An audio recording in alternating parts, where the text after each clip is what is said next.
Hello everyone, hope आप लोग अच्छे हैं। Welcome to my channel.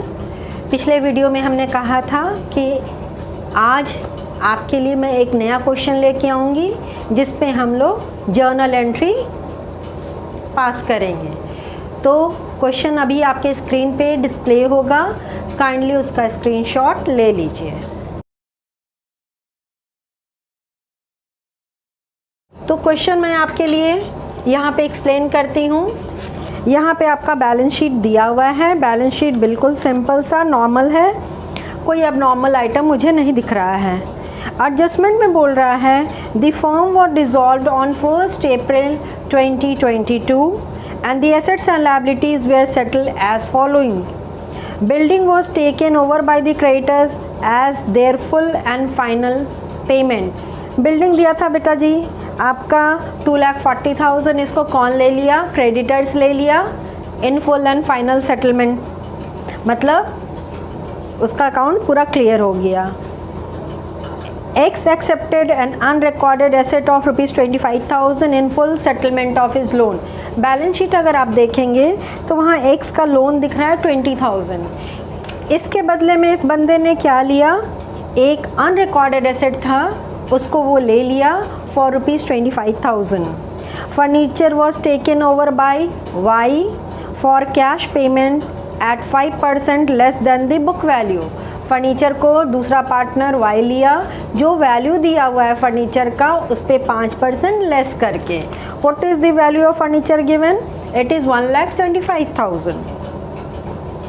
Debtors were collected by a debt collection agency at a cost of ₹5,000। Debtors से realise करने के लिए, डेटर से कलेक्ट करने के लिए हमने एक डेट कलेक्शन एजेंसी को हायर किया है और उसका खर्च आ रहा है ₹5,000। Stock realise 70,500। स्टॉक को सेल करके वी हैव रिसीव 70,500।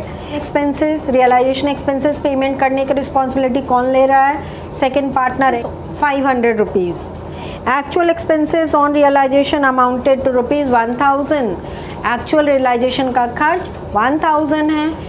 1,000 हमारे लिए इमटेरियल है क्योंकि हम तो सेकेंड पार्टनर को पेमेंट करेंगे 500। अब वो 500 से ज़्यादा खर्च करे, कम खर्च करें, वो उसकी रिस्पॉन्सिबिलिटी है, बिजनेस की कोई रिस्पॉन्सिबिलिटी नहीं है। पास necessary journal entries for dissolution of the firm. आपको यहाँ पे जर्नल एंट्री पास करनी है।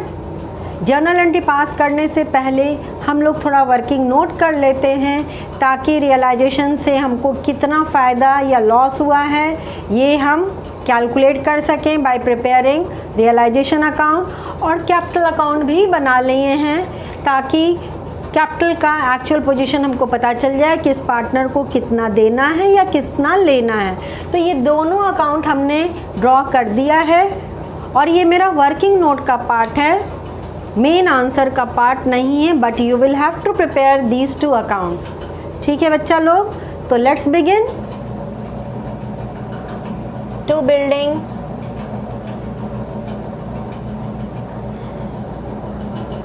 $2,40,000। To furniture,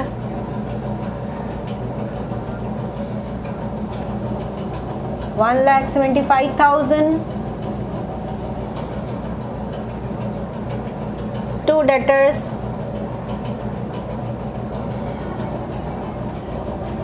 $80,000। To stock, $75,000।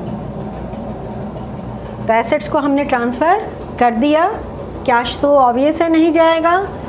Liabilities को हम क्रेडिट साइड ट्रांसफ़र कर रहे हैं, तो लायबिलिटीज़ में आपका सिर्फ सन्ड्री क्रेडिटर्स है।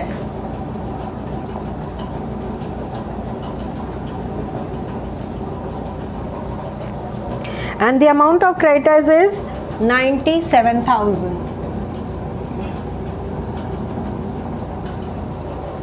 पार्टनर जो लोन दिया है एक्स, उसको तो हम रियलाइजेशन अकाउंट में ट्रांसफ़र करेंगे नहीं, तो हमारा एसेट्स और लायबिलिटीज़ ऑलरेडी रिकॉर्ड हो चुका है इन द रियलाइजेशन अकाउंट। अब देखते हैं एडजस्टमेंट के अनुसार किसका क्या करना है। तो सबसे पहले तो बोल रहा है कि बिल्डिंग हमारा क्रेडिटर ले लिया। ये जो क्रेडिटर है ये क्या एक्सेप्ट कर लिया, बिल्डिंग एक्सेप्ट कर लिया। ये जो मेरा बिल्डिंग था ये ले लिया in full and final settlement. We all know कि अगर किसी लायबिलिटी के बदले में हम कोई एसेट पेमेंट करते हैं, कोई एसेट देते हैं, तो उसकी एंट्री हमारे बुक्स में नहीं होती है। तो जो बिल्डिंग लिया है क्रेडिटर्स उसको तो हम इग्नोर कर देंगे, no entry will be pass for that particular transaction.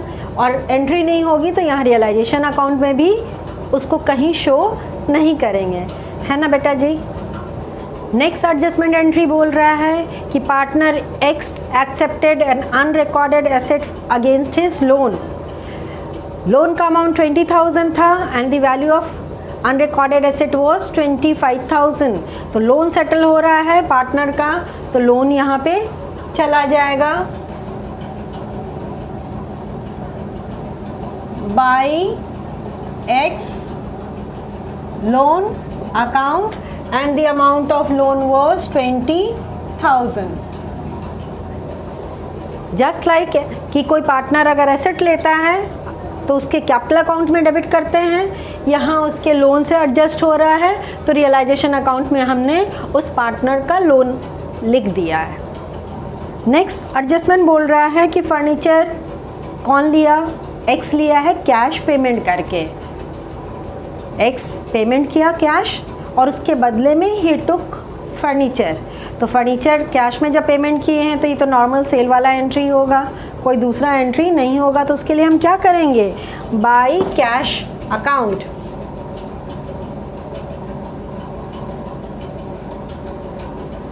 और कैश अकाउंट में पहला आइटम फर्नीचर। फर्नीचर का हमारा फुल वैल्यू है 1,75,000। 1,75,000 में से लेस करेंगे 5%, द बैलेंस जो अमाउंट आएगा उसको यहाँ पे हम कैश अकाउंट में लिखेंगे। तो ये लेस करने के बाद आपका आ रहा है 1,66,250 रुपीज़। डेटर्स का कलेक्शन एजेंसी के द्वारा हुआ है और उसको हमको पेमेंट करना है 5,000। तो जो टोटल डेटर्स का अमाउंट है 80,000, उसमें से 5,000 लेस कर देंगे, बैलेंस हम यहाँ पे लिख देंगे। तो डेटर्स 75,000 और स्टॉक से how much did we receive 70,500।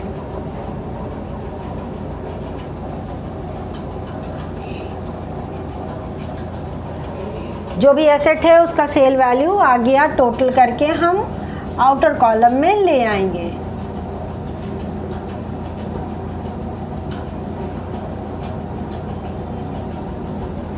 ठीक है।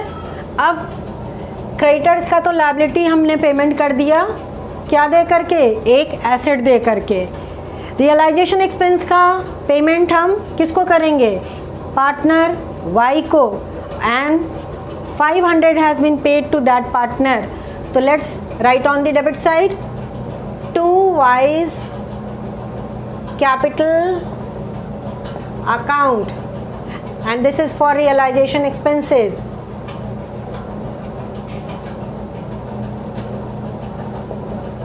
The amount is 500। सारा आइटम हमारा debit side credit side record हो चुका।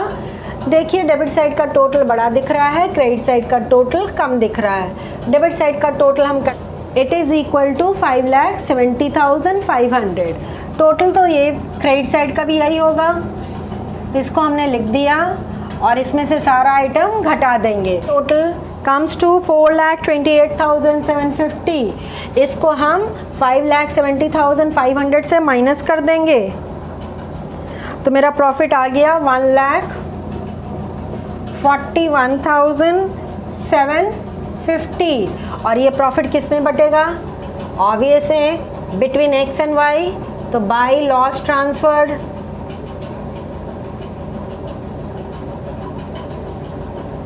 To capital account X and Y, profit sharing ratio is 3:2, तो 3/5 and 2/5.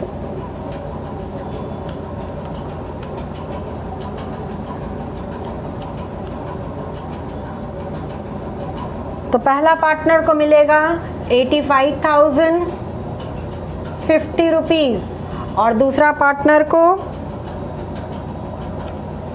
56,700. दोनों का टोटल हमारा आ गया. तो this is realisation account. This is realisation account जो हमारा कंप्लीट हो चुका. इसके बाद हमारा नेक्स्ट वर्किंग होगा partners capital account. Let's begin. तो सबसे पहले हम पार्टनर्स का कैपिटल का बैलेंस ले आते हैं. By balance BD. Capital given in the question is 3 lakh and 2 lakh.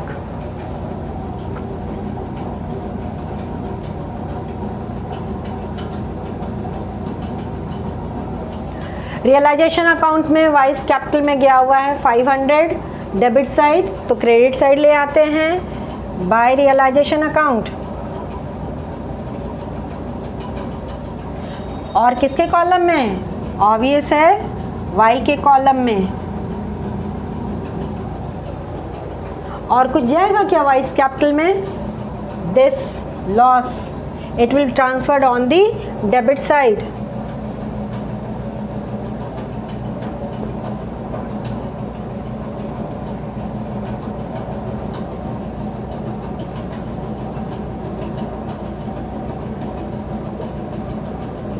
बस इतना ही था.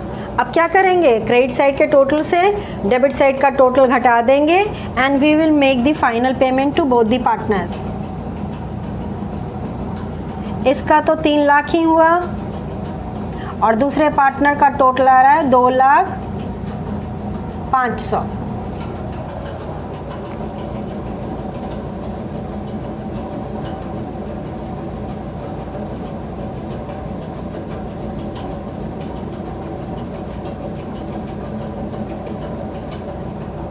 अब तुमको फाइनल पेमेंट करना है credit side minus debit side to cash account. क्योंकि बैलेंस शीट में कैश वर्ड यूज़ किया है तो हम लोग भी कैश वर्ड ही यूज़ करेंगे.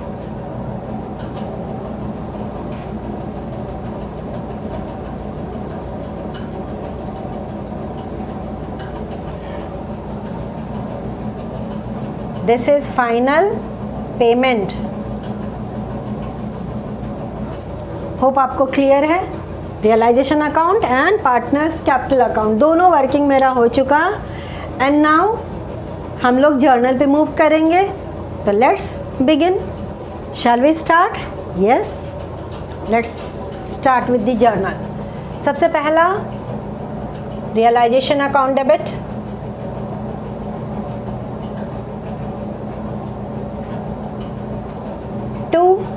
जो एसेट्स हम ट्रांसफ़र किए हैं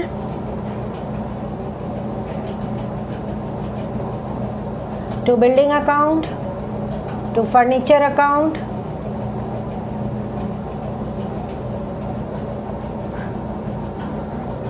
to debtors account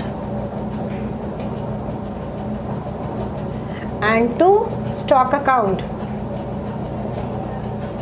Let's write the figure. 2,40,000, 1,75,000, 80,000 and 75,000. इन सब का टोटल करके डेबिट में द अमाउंट सबका टोटल कीजिए.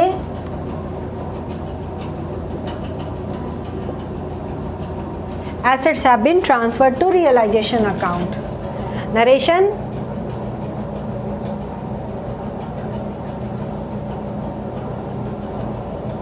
Assets transferred to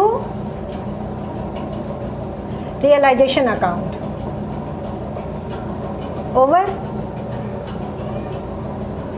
क्रेडिटर्स को ट्रांसफ़र कर दें, है ना बेटा जी. चलिए सेम डेट, तो उसके लिए sundry creditors account debit,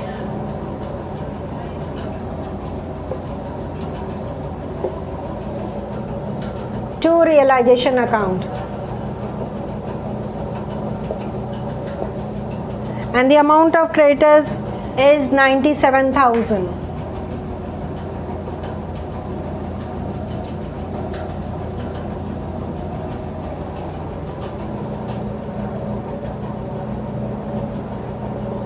Creditors transferred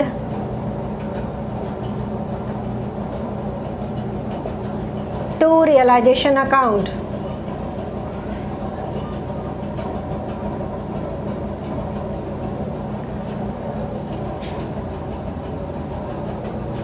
okay, अब क्या करें? क्रेडिटर जो बिल्डिंग लिया था तो उसकी कोई एंट्री नहीं होगी। नेक्स्ट, अनरिकॉर्डेड एसेट जो पार्टनर एक्स लिया है लोन के बदले में, उसको लिख देते हैं। तो x loan account debit 20,000 and to realization account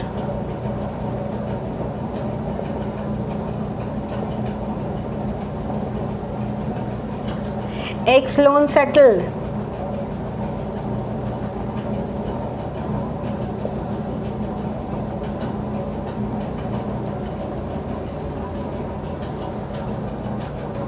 अब जो कैश मिला है हमको एसेट को सेल करके, उसकी एंट्री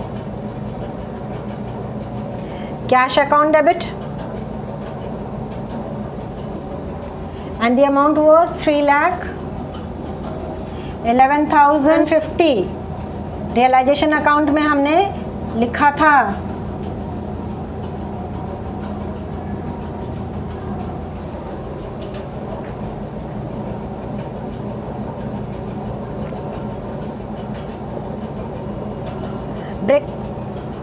ब्रेकअप हम लोग फिर से नीचे लिख दे रहे हैं। फर्नीचर लिया था बी और उसके बदले में पेमेंट किया था। स्टॉक से हमको मिला है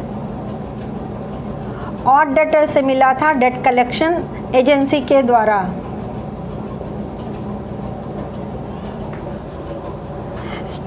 furniture 1,66,250, stock 70,500 and debtor was 75,000।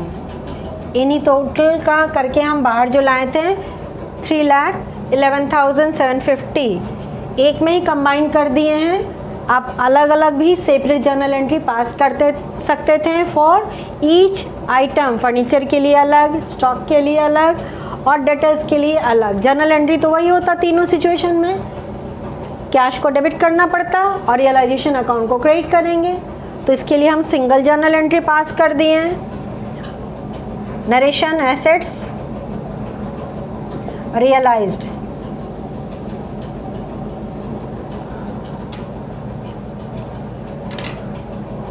Hope आपको ये जर्नल एंट्री क्लियर हो गया। अब आगे बढ़ें, है ना? चलिए आगे बढ़ते हैं। अब जो रियलाइजेशन एक्सपेंस हम किसको पेमेंट किए थे, वाई को पेमेंट किए थे, उसकी एंट्री। तो realisation account debit to Y's capital account and the amount is 500।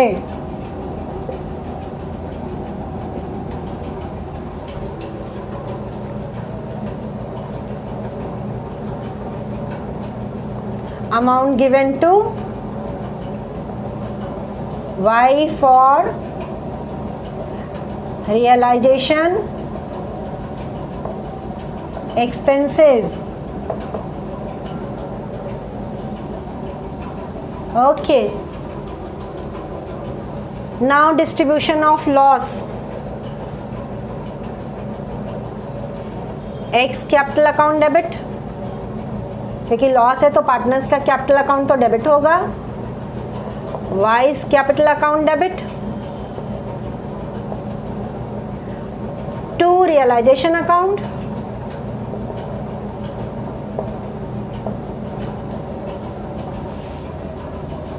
And the amount of loss which was debited to each partner's capital account was: first partner 85,050 rupees and the second partner was 56,700.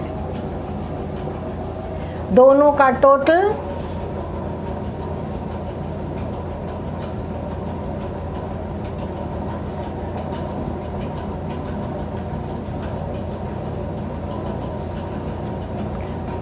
1,41,750. Narration लिखें? चलिए लिखते हैं. Loss on realisation debited to partners capital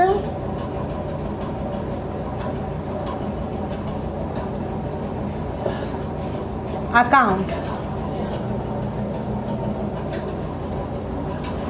ठीक है. अब final जो payment करने की एंट्री पास करनी है हमें, तो एक्स कैपिटल अकाउंट डेबिट,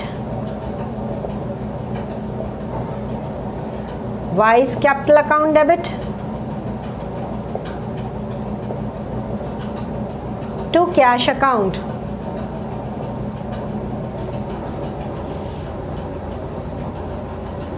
कितना पेमेंट किए थे बाबू लोग? 2,14,950 फर्स्ट पार्टनर को,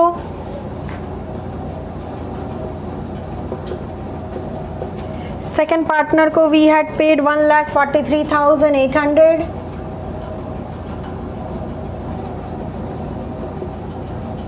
and the total,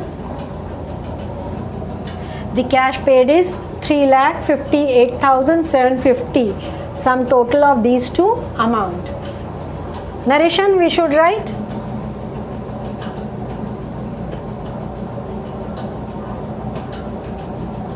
Final payment made to partners.